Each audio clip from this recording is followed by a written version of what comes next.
And I'm willing to adjust to those expectations. But I'm not going to die and kill myself in that process.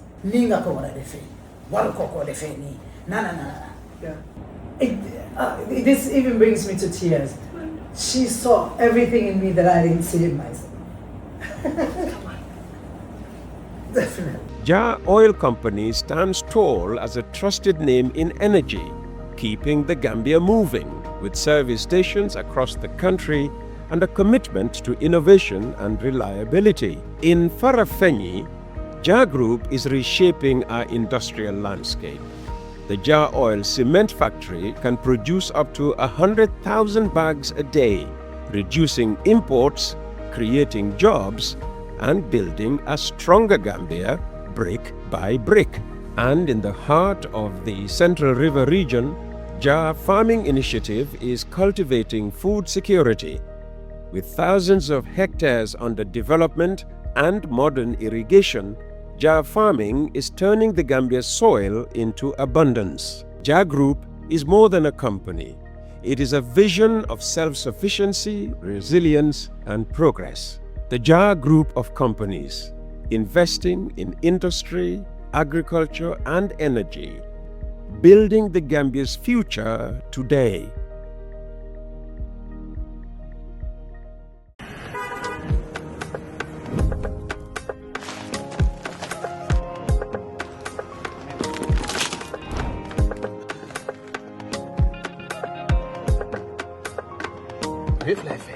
Santa Yalla.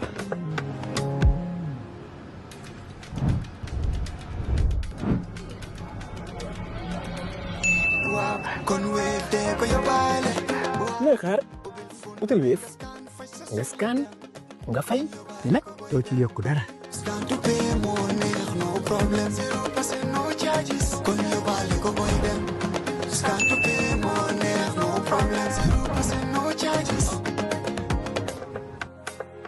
We see you, we believe we know you, but do we know you? So today, that is what I want. Who is Cheyassin?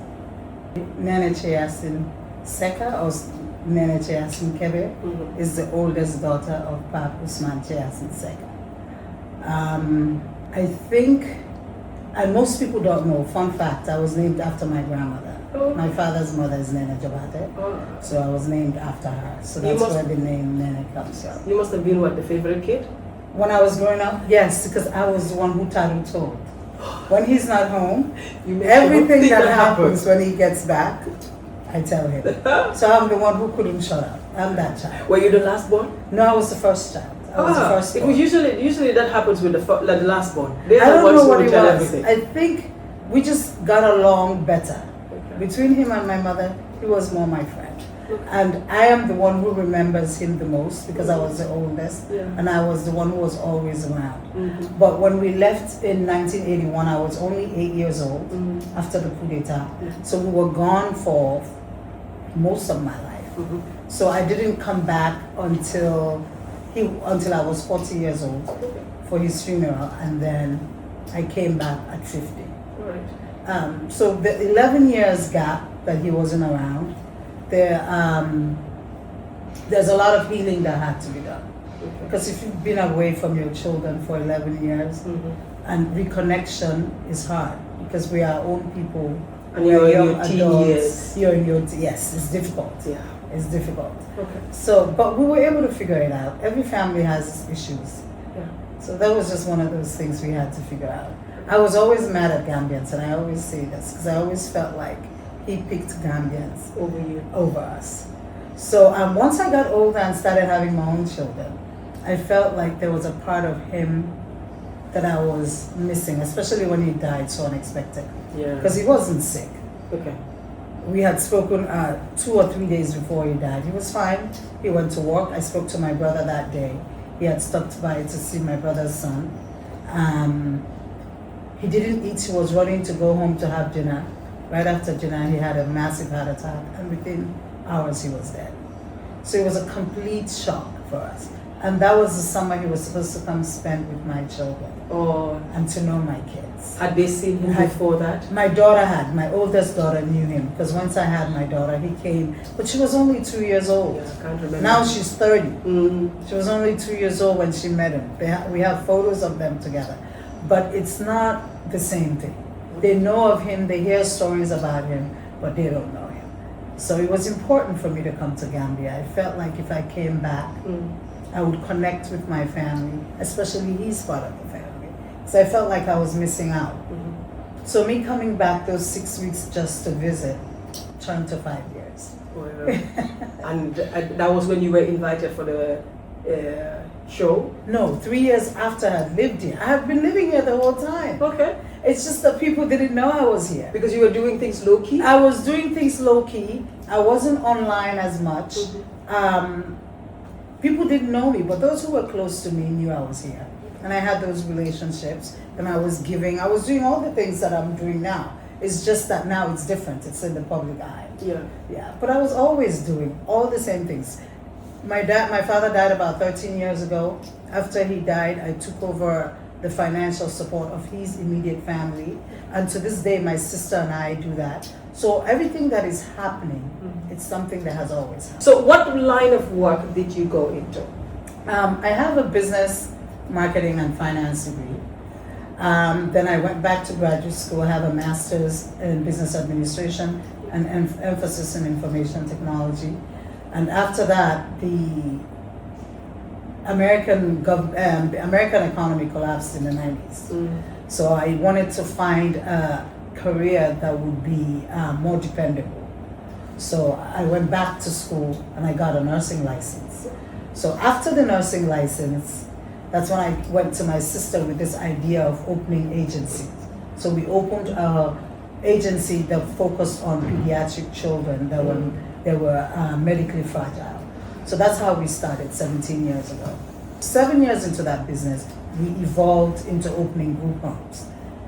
We've owned group homes for about 10 years now. So we've been in business about 17 years.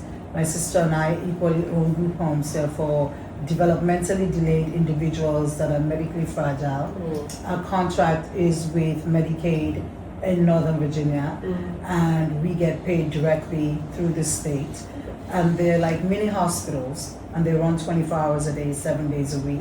We provide direct support for individuals, and we also provide nursing 24 hours a day. Okay. How do you navigate still being active in that work, managing your business there, with you being, I think, primary majority of the time now you are in Gambia? Well, after 17 years, the business runs itself. We have a fantastic team. Most of them have been around those 17 years. And with technology, you don't need to physically be at work for your business to run. I'm a business owner, so I don't need to be there. I hire people who are effective, that do a great job. And also my sister still lives there. So we're not hands-on, we don't need to be there. We created a business that runs on its own. One of the goals of being a business owner is being in control of your time and be able to decide what you want to do with your time. And after 17 years of running it, so if you are in that type of business and it is structured properly and you have quality, efficient people running it, it's just a matter of monitoring, but everything is automatic. All right. You are becoming known for your philanthropic work, and I want to believe some part of it is due to your father. Correct. What other part, and knowing your relationship with your father and how, again, like you said, you were hurt by him because you felt he chose Gambia, but you came back to Gambia, saw Gambia again in your adult eyes, fell in love in Gambia again, and started giving. Yes. Emulating him, as in giving your all to Gambia. Why? Because once I came and I lived here, I got it. You know, if you're not in the situation, you can't get it. And only he who feels it knows it. And I cannot honestly say I came to give. That was not my initial intention. I literally came to create my own soft life and my own level of comfort. It's when I started going out in the community and when I started interacting with people that I was related to, or distant relatives, or stories that I would hear about him, mosques that I would hear he helped build, charities that I would hear he would give. And I just unknowingly started doing it. And through doing it, it just felt fantastic. It gave me purpose. It gave me a reason. It gave me something to look forward to. So through that, I think it kind of grew into something else. But there's no way, I don't feel like I even give enough, because the need is so vast that not one person can do this. It's going to take an entire nation of us creating an awareness of giving and knowing that it is a responsibility. Because most people I notice feel like because they're not comfortable or they're not wealthy, they shouldn't give. So most people don't. They require you to do it because they feel like you have it, but they themselves, they don't put that ownership on them. And I don't think it should be that way. There's something that you can offer that somebody else Would needs, appreciate. or somebody else will appreciate. We are a nation where when we're giving, we are very private about it. Most people are givers, but they prefer to be private. But you came in and you were very public about your giving. You were not shy in it. But you know, most of the things that I give that are directly to families, I don't talk about those things. Okay. Because in respect to those families, I wouldn't do that. So there are families that I deal with directly that they don't even have to tell me. I know it's not something I should talk about. There are social norms of things that happen that I give that I don't talk about. There are lots of child care races here. We don't have the right support system for those children. We don't talk about those because it's not in good taste. There are spouses here who have a lot of trauma in their marriages and are looking for someone they can trust to talk about.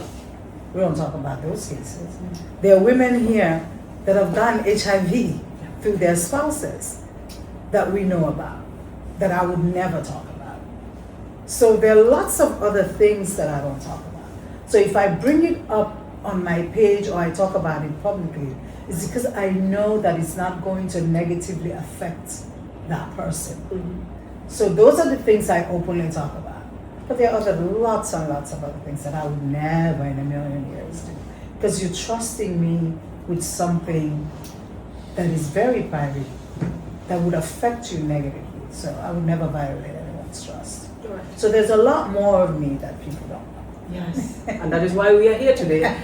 Every step of the way, banking with excellence. At the tip of your fingers, there's only one bank. Bank Africa, we make it happen.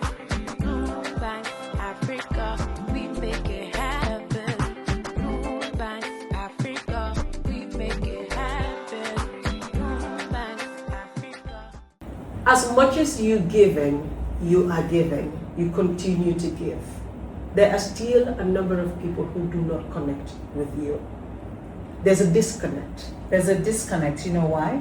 Tell us, what is your perspective? Why you My think that is so? perspective is because culture has taught the average Gambian woman to be quiet, not being heard, to be unassuming, to not be bold, to not be arrogant, to not be... people are just not used to that. And to not be self-aware. People are used to someone else telling them how to behave. And they're not used to someone like me behaving how I want to behave. Because my responsibility is to myself. So everything I do, I look at how it affects me first. I know it might sound selfish and it's not the right political thing to say, but it doesn't make sense to worry about making someone else happy and not make myself happy. Yeah. So I think that has a lot to do with it. And you have to understand, even though I am a Gambian, I was not raised in Gambia. So the way an average woman raised in America would behave, not that it's negative, it's just completely different from the way most Gambian women would behave. Yeah. So Gambia is not used to having that in their faces. Mm-hmm. So it takes a bit of understanding, I think. I think with time, I would understand their expectations, and they would understand my expectations, and we will meet in the middle somewhere. But for you to think that you should come in and dictate how I'm supposed to behave and when I'm supposed to behave, I think it's unfair. I think it's unfair. Okay. But I also understand that there are some norms and some responsibility and some expectations that come with living in Gambia. And I'm willing to adjust to those expectations, but I'm not going to die and kill myself in that process just to please other people. No. I remember I went to visit my father at that time, at age 16, and then I didn't see him until I was in my 30s. So and then he was already in prison. So it's hard. Yeah. It's hard. I think we just need to be tolerant of each other. Mm-hmm. We need to be able to respect each other's boundaries and just respect each other and just respect people's decisions. I think it's unfair when you say, Ninga ko wala defe, wala ko defe ni, na. Yeah. And that I can't take. That I don't think is fair. Because I don't go around telling people how to live. And I know people say, ya ko defal sa bopa, ya dem gadugal sa bopa, si politics. So because you're definitely lulu, Yeah. so they jaral na you wang lang neka. Wow, degala. Why that doesn't mean you need to be disrespectful. You can deliver the information without being disrespectful. Because everything has a lot to do with delivery. If it's delivered in a form of respect, I will reciprocate in a form of respect. I always say public figure, public toilet. Yeah, makes sense.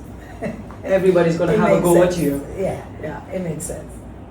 You became launched to us during a program, Correct. the Wali event. Correct. That was when you were officially launched to the masses, Okay. to the people who were not in the spaces that you were in. Correct.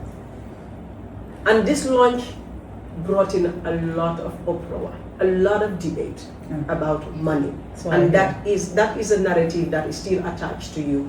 It's the money, the money, the money, the money. After that, you just launch yourself into the political arena. Where or what was it that made this shift from that problem, that brouhaha, to now going to the main cooking pot, the biggest cooking pot, the hottest cooking pot, the political arena? This was not intentional. It's crazy. It's by accident? It's by accident. You too are an accidental politician? Yes. I became an accidental politician. Politics was not in the realm of anything I would have thought I would be. One. And politics, for once, I did not like politics. Because as a child, I remember my father was always away because of politics. I remember politics is the reason why my father ended up in prison. We know the story. So politics is the reason why we didn't have a father around. So I had a resentment towards politics. So it blows my mind that I'm even here now. I didn't want to use it because I didn't want to No. in some This is trauma going to be from you. an honest conversation. It blows my mind that I'm even here. But my mother is here visiting now. And she'll tell you, I am my father's daughter. Oh. My mother is someone who's very leery, very quiet. She's nothing like me. She doesn't like confrontation. Amubariwa, musi kona, musi side, japa. When I called her, it was one of the hardest calls to make. Because I know how angry she was when she had to leave with her children, how displaced she was, how hard it was for her to be a single parent raising 4 children on her own. I know what that Against felt her like. will. Against her will. Forced to I do know that. what my life was when my father was around. I know what my life became after he left. So I felt like it was an untouched trauma that we don't talk about, that I was going to bring back to her. Absolutely. Which you have. Which I have, but to my surprise, She was not surprised. Really? She was not surprised. She saw that in you? She saw that in me. She wasn't surprised, and she said to me, "You finally found your calling." Yes. She was waiting for that day. This even brings me to tears. She saw everything in me that I didn't see in myself. Definitely. So she's been my biggest supporter. So it's actually brought us closer. I have lots of questions, lots of things that happened when she was with my father that she's now comfortable talking to me about. So we've finally crossed the bridge that we had a barrier with. And connected Even that you closer. didn't think you would at And your I age? didn't think, at 55. I know. Yeah. So we're closer now than we were when I was in my 20s, 30s, or 40s. And this is one of the things that I've done that has connected me to her. It is a beautiful thing. Yeah. She's actually here. And I kept telling her, I don't think this is a good time. I wouldn't have time for you. I'm too busy. I even had to have my daughter fly in so that my daughter would be here to spend. Yeah, so they're both here. And I have never known her to be so accommodating and so tolerant. So it lets me know I'm doing the right thing. And that is why you are in it still. That's why I'm in it still. Yeah. She was the answer I needed. I had a huge insecurity because we know what politics did to our family. But it's like it's done a 360 circle. That's one. Two, there are lots of people I got to know once I started doing my philanthropic work. And I felt like even though I am working, I'm helping, there are other people who are helping, working, giving back. I felt like the average Gambian woman, child needed a voice. I felt a responsibility to be that voice. Not just by giving, by showing, by being, by living it. I encompass everything you see. There's a side of me that cries, there's a side of me that's strong, there's a side of me that's hardworking, there's a side of me that's friendly, there's a side of me that's bold, there's a side of me that loves fashion, there's a side of me that cares about people, there's a philanthropic side. So pigeonholing Neneh Cheyassin into one box, you'll be setting yourself up. Because there's so many experiences and so many things that I've been through as a woman, as a business owner, as a mother, as a wife, that I bring to the table that an average man wouldn't have, because you're not a man. Yeah. If you say the average woman suffers, nyo den sona, den yo dibale sen domi, nyo def nyo yai, nyo papa isi sen kid, I've lived it. We didn't see your struggle, so we just assumed that you're one-dimensional, and that is, she's the happy-go-lucky person. Did it. I lived it. I put myself through undergraduate school. I put myself through graduate school. I put myself through nursing school. I was a single parent at age 32, 33, with 3 children. And you know most men, not all men, once they divorce you, they divorce their children too. Yeah. So I have been a single parent. I've been that woman that worked 12 hours a day, 2-3 jobs. The woman that has to leave her kids for an entire weekend because she has a weekend job to cover her expenses. I've been that woman who had to use food stamps to feed her children because after she's paid her mortgage, her car note, there's nothing left. I've been that woman that had to go to the government for government assistance to help her pay for daycare because she's not making enough money, because she's not working enough hours, because she has to go to school at night, to increase her level of education so that she could change her job and make more money. I've lived those experiences. So there's a different perspective that I bring to the table as a politician from an average woman. I know what it feels like to leave your children and not see them walk, have their first walk. I know what it means for them to start their first day at school and you not be the one that walks them to daycare or walks them to first grade. I've lived it. There's a video I have on my TikTok page. My daughter said to me, we were in Senegal 2 weeks ago. My daughter said to me, the last time you had my birthday, I was 5 years old. I did not remember that. Wow. She said, today I turned 30 and I'm having a birthday party 25 years after that.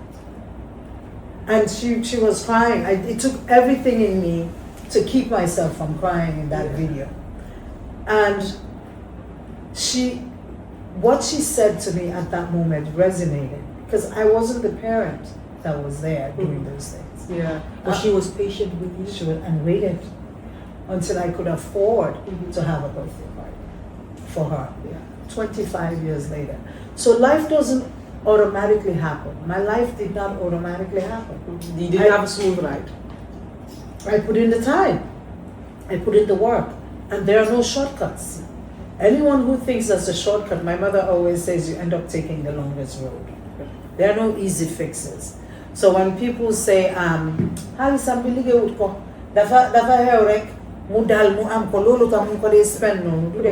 so or that your husband is so wealthy and gives you money to spend anyhow. He is wealthy.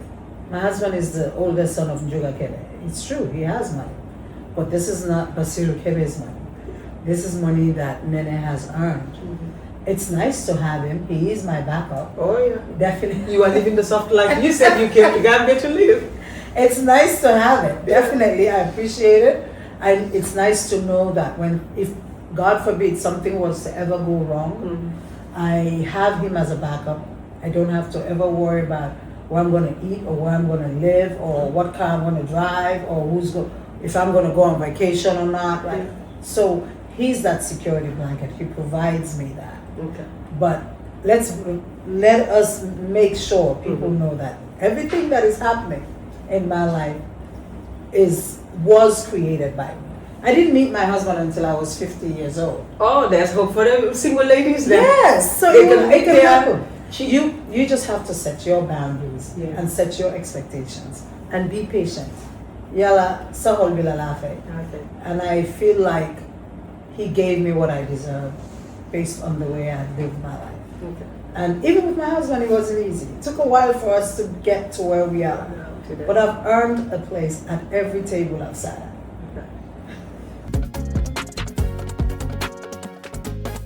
In the Gambia, we all move to different paces. Time is money, convenience is power, and now both are in your hands. No more long lines, no more late payments, no more missed chances, not anymore. Because now the Gambia has its own super app, Zap. One app, one tap, endless convenience. Send money instantly, pay your bills in seconds, shop without borders, pay your rides, order your meal, buy your ticket, deposit and withdraw money for absolutely free. No extra charges, no hidden fees, only on Zap Super App. This is not just convenience. This is confidence. This is the future in your hands. And the best part, Zap is born right here. Built for us, designed for every Gambian home, every Gambian dream. So don't wait in the past. Step into the future. Download Zap today on App Store and Play Store and enjoy endless free services. Call us today on our toll-free number 1666 or on 260-0001. Zap. All in one. All for you. Tap in. Zap in.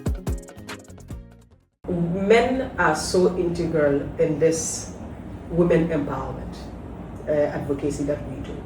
Because without the men giving us the support, it will be very difficult for us to just even move a step further from where we are. How has he been a great support to you? I mean, if you are here today, running after him, making sure that you are being the housewife, the leisure wife to him, but here allowing you to do what you want, to follow the path that you want to follow. How is that so empowering you as well? I was very lucky. My husband went to boarding school in Switzerland. He got into University of California in California at age 19. So he's not only a Senegalese Sierra Leonean, he's traveled. He lived abroad most of his life. And a fun fact, My husband used to be friends of my parents. Ooh. Yes.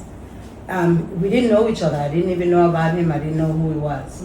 My mother found out he was in Senegal and that he was still alive because last time my parents saw him about He was very 40 years ago, he was very sick. Oh. So my mother thought that maybe he had passed away because she never heard anything from him.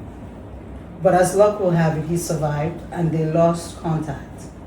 Through an old friend of Basiru's, he found out that my father had died but that my mother was around. Okay. And he found my mother's number, called her one day in America, and I was still here visiting. My mother called and said, "You going to the US through Dakar?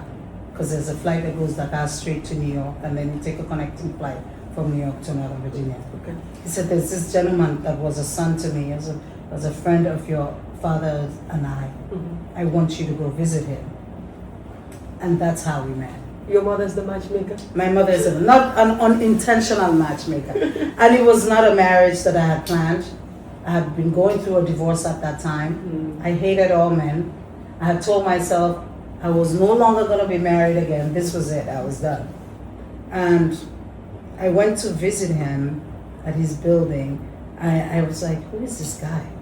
Why am I going through all this security just to see this one person? Okay.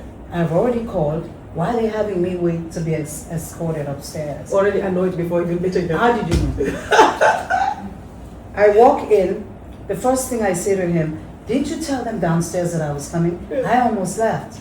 Why are they putting me through all this thing to see you? You Who were are you?" in with the Cheyassin fire. He was so calm. He just smiled. He acknowledged me. I came in. Within 30 minutes of me talking to him like I'm talking to you, Yeah. he says to me, "I think I'm your husband." Oh. I said to him, "What do you mean? I don't even know you. And besides, why are you walking around with this krus in your hand saying Alhamdulillah, Alhamdulillah?" What was that? You were already stereotyping him. He's too religious for me. Yes, yes. And I remember saying to him, "We don't have anything in common. You're too religious to me. I'm not ready for marriage, and you're not my type." I remember saying that. And he shook his head just like that and said, "Okay, no problem." And today it's been 5 years. What a beautiful story. What a very engaging story. I would have loved to dig deeper, but we can always do that after. So seeing all the struggles, like he said, seeing how Gambian women, the things they had to go through just to make strides, just to achieve some of the things that they wanted to achieve, and you said, "You know what, I want to change their lives." At least change as many lives As many as you can. What do you think, what policies do you think, whether it's local government or the central government, can they implement enough that we can better the lives of women, all of us in the combos, to the remotest of the remote villages? It's easy. It's easy? It's easy. Tell me the easy ones. Easy in terms of creating awareness, making it a social responsibility, making it part of our budget. I know we have all these budgets. They say we have the budgets. The budgets are here, but we can't go by that. Okay. Let me give you an example. And I know people get irritated when I say, when I was in America, this happens, da da da da da. That's the reference that I have. Yeah. And that's the reference that I know if it's implemented here, it can work. Okay. If we have a social services system, the resources are there. And I say the resources are there because we have a government between 2021, 2022, and 2023. $1.5 billion was spent, mismanaged, or misused. So the resources and the money is in Gambia. And $1 billion, we know, is 1,000,000 times. So if 1.5 of that has been mismanaged, according to Auditor General's report, don't come for me, I'm not the one saying this. 2021, 2022, 2023, $1.5 billion cannot be accounted for. It means that we have enough money for social services systems. if you care about women and you say this is about women empowerment and you say we support women, we want women to thrive. Yeah. Not $20 million, just a $20 million allocated to early childhood development for a country of 2.5 million, you would see the immediate change. Let me say how. For example, I dug a borehole for some women in Fard. Okay. These women had lived there for 10 years, worked there for 10 years, no water. Our administration had gone there the first 5 years, promised them a borehole, we never got one. The 10 years, they've gone there the second time to promise them the same borehole that they never got. Okay. If you genuinely care about the well-being of women and children, what do? You give them the resources. Yeah. You address their needs so that they can support themselves and their families. Yeah. If those resources are put into place, you can change Gambia in 18 months. Because if you provide water, you teach them how to grow their crops. You use AI technology, agri-grow, and all the other resources that are here. There's no reason why we cannot change poverty and food insecurity in 18 months. It's not possible. 18 months. 18 months. You think it's doable in 18 I know months? it's doable because through AI. That's less than 2 years then. Yeah, because through AI, things that would take you 6 to 9 months to grow, you grow them in 6 weeks. It is possible. The resources have not been put in there. These women, let me tell you how their day starts. They leave their homes at 2 a.m. and some of them, when I met them, would sleep there. Some of them were pregnant, some of them had 6-month-olds, some of them had children under 2, some of them had children under 5. They sleep there because when they gather water, if they come back around 5, 6, the men who get there earlier use all the water resources and they cannot water their plants. So they created a group where they sleep there. So when it rains, they're able to gather the water, water their plants, harvest, go to the market, sell until 6. Those with children, if you go to Serekunda or any of these markets, the ones with babies, they have these boxes where they either have the children on their backs at 90-degree weather, or they've created these comfortable boxes where they have their kids.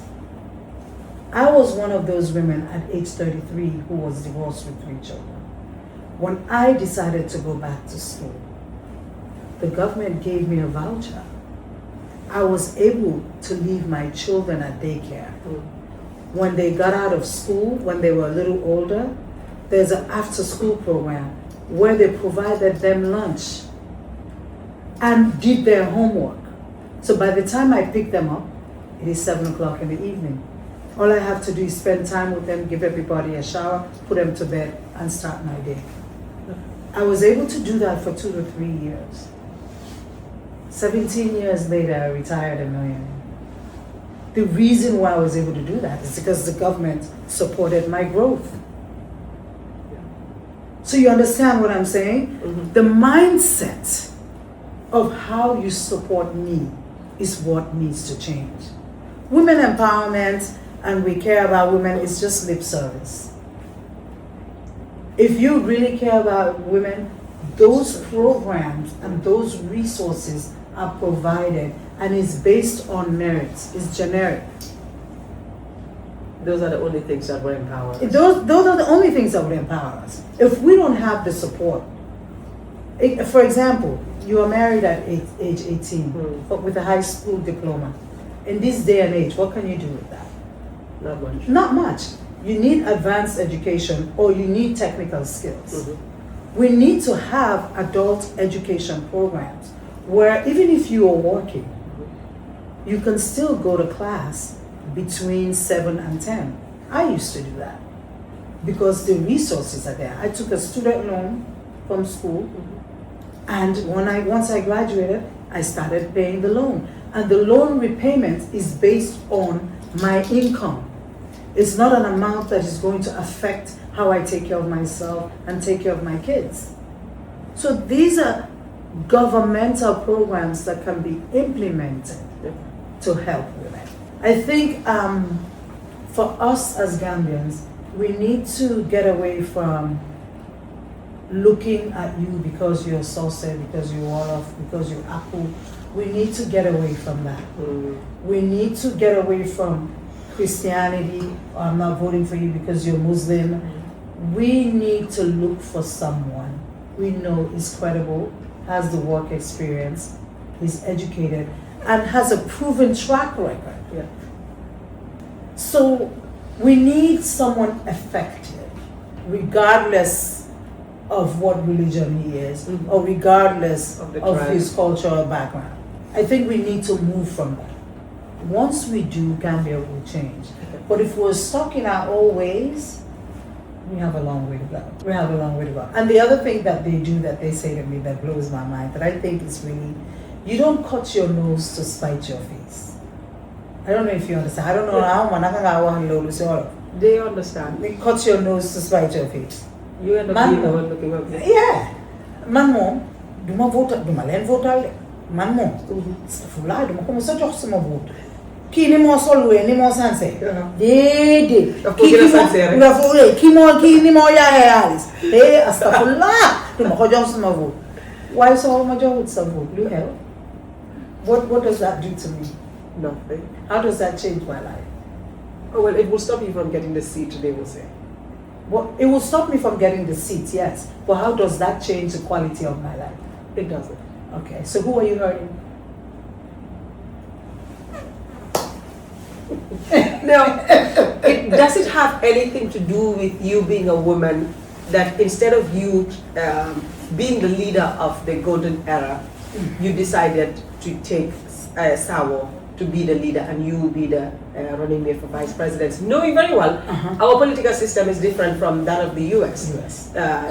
It's not like when you're running that you run together with your vice presidents. It's a different setup. It's a different setup, but we also want to bring a different mindset.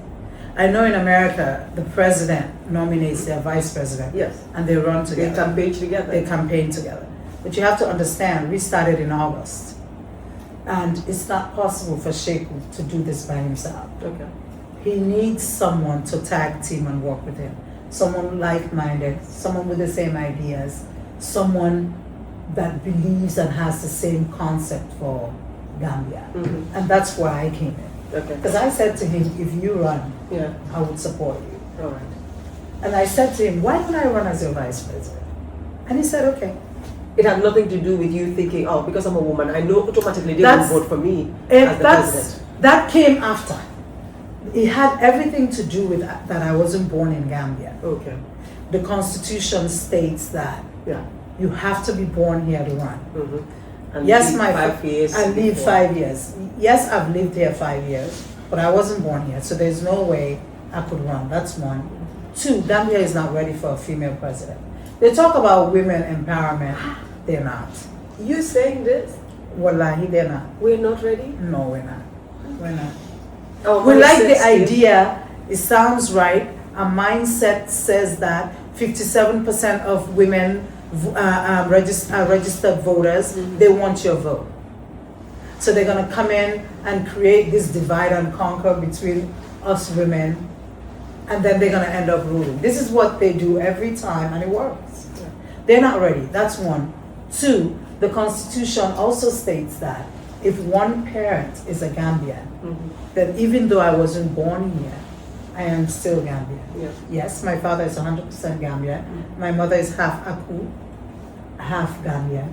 So both parents, I have a 75% Gambian heritage. So I have a right to live here, be here. I'm considered a Gambian. But in terms of the Constitution, I could never run. Okay. So that was the sole reason. That was the sole reason. Right. That was the sole reason. And I felt like supporting him and being that voice for women and bringing things to the forefront that he would have never thought of has made a difference. Okay. Because my message is resonating with women. All right. There are lots who don't care, but there are also lots who like. So the PPP Golden Era Alliance. It's not an alliance. It's not an alliance. No, we are PPP. You are PPP now. Yes, we are PPP now. We are registered members, and according to the constitution for PPP, it states that as long as you're registered members, they, as a group, can all decide who they're going to have as their flag bearer, Okay. and who they're going to have as their vice. It's part of their constitution. All right. So And that is okay with you. that is 100% okay with me. So- I was flattered. So it's not a given for you that you would be the vice president candidate for PPP. It's a given because they voted internally, Okay. and Sheiko and I were picked. Okay. Yeah. All right. So there is no more Golden Era. For now, there's no more golden era. Oh, I'm happy you brought that up. Well, Yeah. IEC sent us a letter, Okay. and according to IEC, Mm. 12,000 of the names we gave them for Golden Era. golden era once we submitted our package, because we submitted our package in August. We went to see them in December. They said 12,000 of the names we gave them, there were dead people on the list. They said that we needed to go home and that they would contact us in 2 or 3 weeks. I don't remember really, but it was 2 or 3 weeks. They would contact us with a letter telling us their recommendations. But you know Gambia is small. Everybody knows everybody that knows somebody that knows somebody. When we left, we already knew we were not going to get it. And it wasn't just us. There were 6 other people that were on the list that we had been told categorically we were not going to be eligible. They said, don't even try. It's a done deal. You're not getting it. They sent us a response saying they had disqualified our entire package. Due to the dead and buried people that you listed. Due to the dead and buried. The alleged dead and buried. Yeah. I'm happy you said alleged. These dead and buried people that IEC is talking about, who were never allowed to see the list. I'm sitting across from you like I'm sitting. They're holding the package in their hand. They are telling us there are some people that are dead and buried on the list. But they didn't name the names. They named the names. I don't remember. These are people that were renowned people that are known in the community. And they, according to them, were able to pick these people's names. We asked to see the list. They told us we cannot see To compare with your original list. because we have a copy of the list we gave you. As you should. Yes. If you are accusing us of having dead people on our list, why don't you give us that package? Let's look at it together. Let's look at it together. That's one. It is not possible for us to have 12,000 people on a list and all 12,000 of them not correct. So they said the whole 12,000 names. Correct. Does that make sense? Does that make sense? We give you a list of 12,000. You are saying you checked that list of 12,000. You're saying every single name on that 12,000 is wrong? Then you are saying they didn't do their due diligence. You saying we didn't do it for me? Of course they didn't. Of course I'm saying that. Not only am I saying that, I'm accusing you of being very biased. Because you cannot make an accusation without proof. You telling me 12,000 of this list is wrong. Let me compare. Sit with me and show me every name on that list and let me compare it to your list. I cannot just go by what you say. If this is a legal document, I cannot just go by what you say and you not give me supporting documentation. Where did you get it? Gambia. So we already knew that So you didn't even bother to pursue it? No, we knew. Because someone had already told us that this name is on the list. You guys are not getting they're not even going to look at your package after March 31st. Okay. And is this someone who is very au fait with the operations of the I ain't IEC? gonna say. I ain't gonna say. Okay. What I'm saying is we already knew. So Sheiko and I were very quiet about it. We have a very few close people that we work with hand in hand. We knew we were not gonna get it. So sim tejon len buntabi. Intam ñu sa di ut parenthèse. You already had a good backup plan. Aha. You already had PPP. Aha. But they didn't know we already had PPP. And we were very quiet about our conversation with PPP. And it took less than a week for PPP to make that decision. Okay. You must have come with something great that they saw and just said, yes, welcome. We Good came with nothing but integrity, hard work, and a platform that made sense. It had nothing to do with your wealth? No. People accuse me of that all the time. It has not. Why would I do that? First of all, we want to run a campaign of integrity. We are not in this campaign because we are trying to get rich or we're trying to live off the Gambian people or we need notoriety. Everybody already knows who Neneh Cheyassin is. I don't need to. I'm an accomplished woman in my own right without Cheyassin. I have, money is not a question for me. It's not the reason why we're here. We are here because we believe that we can impact the lives of every Gambian positively. And we're not talking about the 5 or 10%. We're talking about every Gambian. And I feel like there are things that we bring to the table that the average party doesn't bring. We're not career politicians, and money is not the reason we're here. And if people do their homework on me, forget about me and what I say I've earned and all that. Do your homework on who I've been married to. Money is not a question. So when people say, "Tafanyo, paski mungele ka suñu xaalis bi gis nga lim def jox na wali li suñu we dafa dem spend suñu xaalis bi." My question to so nekk suñu président tam nga may artiste yi ba waaw but so nekk si ba yow tam dégg nga loolu so fo nga may xaalis bi ma may suma xaalis la maa ko liggéey maa ko moom xaalis bi seen président di may ba di joxe xaalis bi in euro seen xaalis bi la wécci di ko joxe in euro di because fan la ko génne we don't our currency is not euro am na salari am na salari waaye salari bi aga na lim doon joxe noonu dajale woon na xaalis balaa moo nekk président baax na so loolu tax léegi Minister of Finance jox na ko budget 1.4 billion for the 2025 rek Gambia na ngeen neex na now I think let me say this Yes, go ahead. misplaced priorities. Instead of you being mad at your government for spending They're mad $1.5 at billion of your money and your resources, you mad at someone who's never worked here, who doesn't earn dalasi, who has no government contracts, who has nothing to benefit other than wanting to help. But because you dislike me personally, because this is personal, it's me that you don't like, so you're going to cut your nose to spite your face. Do you think you joining PPP has catapulted you to a higher level that you are now seen as more legitimate and now actually be seen as a threat?